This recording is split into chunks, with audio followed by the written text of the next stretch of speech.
That cracking sound in your knuckles isn't bones breaking, it's tiny gas bubbles exploding inside your joints. When you pull your fingers, the joint capsule stretches wide, pressure plummets, and dissolved gases form bubbles that detonate with that addictive pop. Here's the wild part. Those bubbles need 30 minutes to rebuild, making back-to-back cracks physically impossible on the same finger. Try forcing it anyway and you risk hyperextending the joint or even popping your finger out of socket.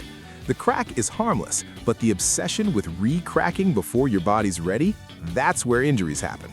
Follow for more body facts that sound fake but are totally real.